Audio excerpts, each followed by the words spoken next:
Hi, my name is Lucy, and I'm the creator of Amazing Best You. And this particular video is going to be discussing the effects of trauma, how ignoring trauma in your own reality can cause you issues in relationships and in other friendships that you have. Trauma is one of those things that at the base of humanity, we all experience trauma. And this particular event that causes us to go into trauma can be large events or small events. They are particularly stressful situations, and like I said, they happen to everybody. The difference is that some people are way more able to go through them and decrease the effects of them, and others just keep it all inside, and our bodies form different types of reactions that enable us to survive these situations and anything else in the future that might be like it. Here are three ways that the brain is affected by trauma. There is less communication between the left and the right side of your brain. So part of the reason that meditation works and anything that helps it sync the brain is because it strengthens that communication between the left and the right side of the brain. The two effects that it has is the fear centers become way overreactive. Once again, like I said, because you have lived childhood trauma or any kind of particular trauma in an elevated sense of using this particular part of your brain, the fight or flight, it becomes more active. And the third one, again, was the one where your thinking brain shrinks. And that happens because your body is so busy using the fight or flight that it starts to take away some of the thinking capacity from the front brain because it's constantly needed in the fight or flight brain. So this particular area that gets strengthened by the traumatic events, the fight or flight center, becomes such a high part of your life now that you no longer are able to just relax and live in the moment. You're constantly reliving your past moments, your traumatic events, your daily interactions with relationships and situations that get triggered. Triggered is just basically a reaction that is causing you to bring some form of the past to the present and focusing like it's going to go in that direction. So if somebody yells at you, all of a sudden your fight or flight system goes up and alert and goes, oh my God, I'm in danger. Just like when you were a kid and somebody would yell at you, let's say it was a parent or somebody else, and it makes you feel like you need to go and hide. So sometimes the response is not go and hide, sometimes is freeze, sometimes is retaliate or fight, and other times is acting like you are a people pleaser. It's called the fawn.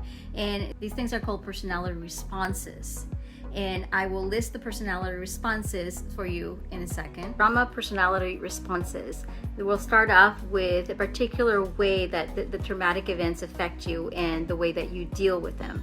And these are called personality responses. So the first one is going to be the flight or the bird. And the bird has a tendency to have workaholic tendencies, overthinking, anxiety, panic attack, OCD, difficulty sitting still, and perfectionism. The second one is the bull. So the bull has anger outbursts, is controlling, is a bully, narcissistic tendencies, and explosive behaviors. The freeze or ice queen, which I tend to have some tendencies before healing my trauma, has difficulty making decisions, is stuck, has a disassociation, isolation, numbing, and doesn't often feel like being touched. And then the last one, the fawn, and has more tendencies for people pleasing, lack of identity, no boundaries, overwhelmed easily, is codependent, and does adhere to more touch. They enjoy more touch. So how do you know if you're experiencing these symptoms of trauma that are kind of resurfacing? So you see, what happens is you don't realize that you need to heal from trauma until you experience something that exacerbates the trauma and makes it come to the surface. Generally, these events are events that are kind of similar to the traumatic event that took place. So if you all of a sudden find yourself in a relationship where you have some more abuse with let's say if you're in a relationship with a narcissist or a person who's incredibly selfish and they take and take from you. So that can send you back to when you were a child and you had a particular parent that was like that. It's going to bring up and resurface some of that traumatic event and cause you to either face your trauma or constantly be reacting to that trauma.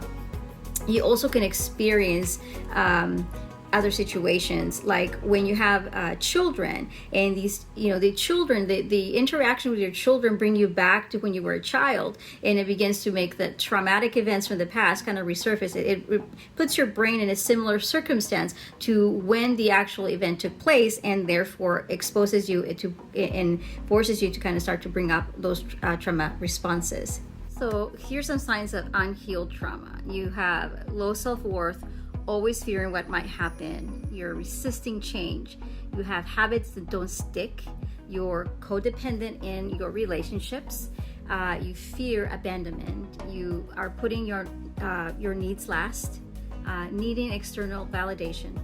Always feeling shame. Not having boundaries. Tolerating people breaking your boundaries. Avoiding conflict. Agreeing to things you don't want to believe in, and agreeing to things that you don't want to do. So what are some symptoms that your body goes through when it is having experiences of trauma that is resurfacing or experiencing constant triggers? Some of these symptoms might be needing more sleep, never catching up in sleep, constant therapy required. You have to talk to somebody constantly. You need to go to therapy constantly. Low-key life. You can't stand to have too much noise, too much interaction. It just puts you over socialized. You have slow to trust other people. You have difficulty connecting.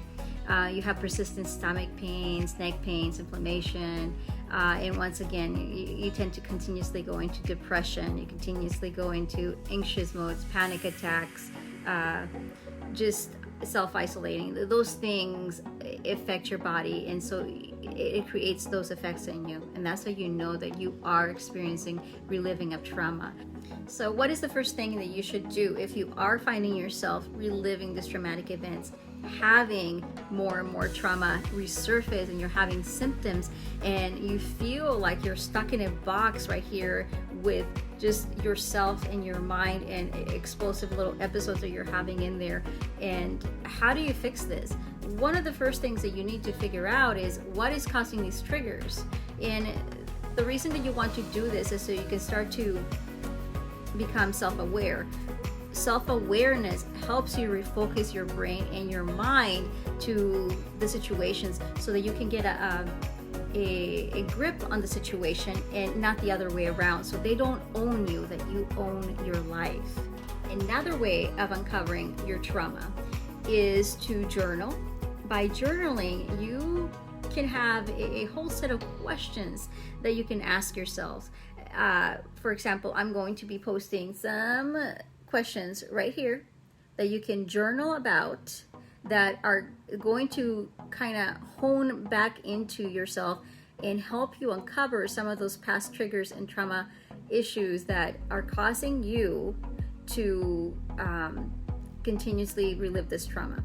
So when you become, like I said, it's another form of self-awareness. It's going to be bringing up those issues, up the things that are actually causing you to go back and reliving and making these mistakes with relationships with yourself and with those around you that you love. So once you figured out what those triggers are, this is just for self-awareness, of course. You can go directly to healing, but it's always so much better to become aware and then to tackle the situation and healing one step at a time.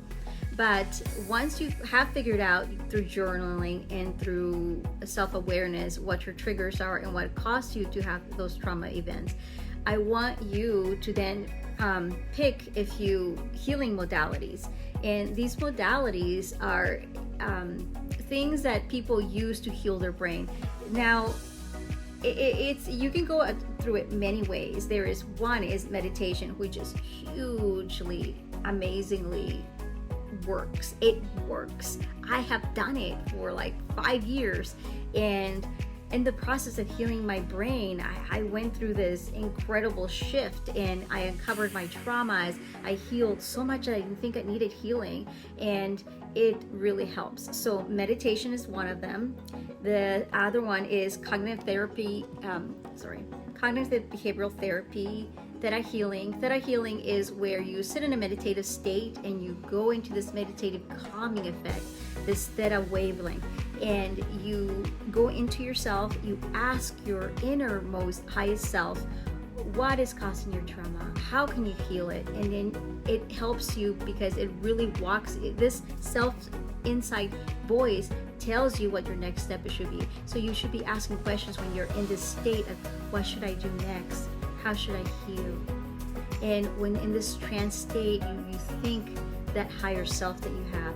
And the more you go into this little state of healing, the better you get at it, the more healing you experience, and the more in tune with your higher self that you become, because you're practicing that through that. So the next one will be mindfulness. That's, again, the self-awareness, but in a more present tense.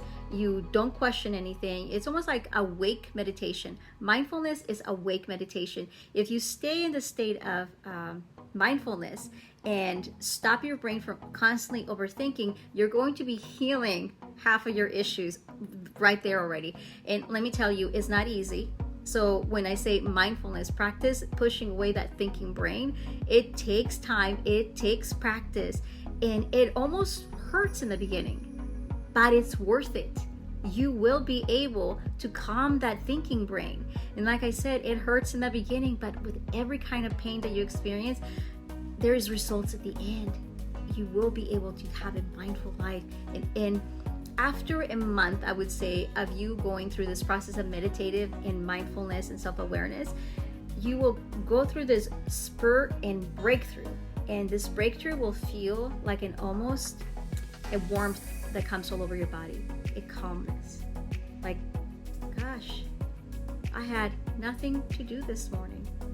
Or I had so much to do this morning, but now I feel like there's nothing to do. And more of those little moments will come and come. And that's how you know that you're really doing what you're supposed to. You're healing your brain.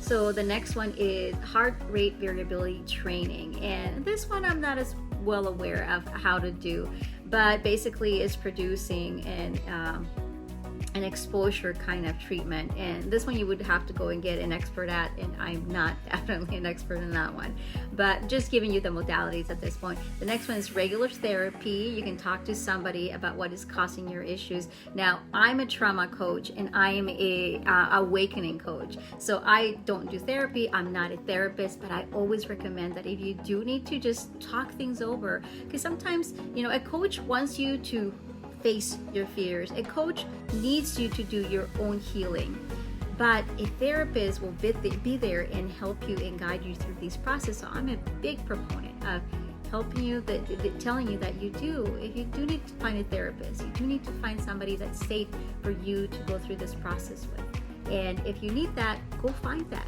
It's very beneficial. The next one is hypnotherapy, which is reaching your subconscious. And when you are going through meditation, you're reaching your subconscious, true, but you will reach it as well through hypnotherapy.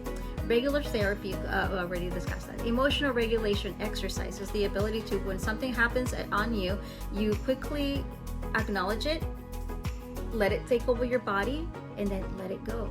Right? You understand what your emotions are telling you by expressively listening to your emotions and disconnecting from their emotions. Basically, you letting that go. You when an emotion of anger comes at you, you are become aware of it.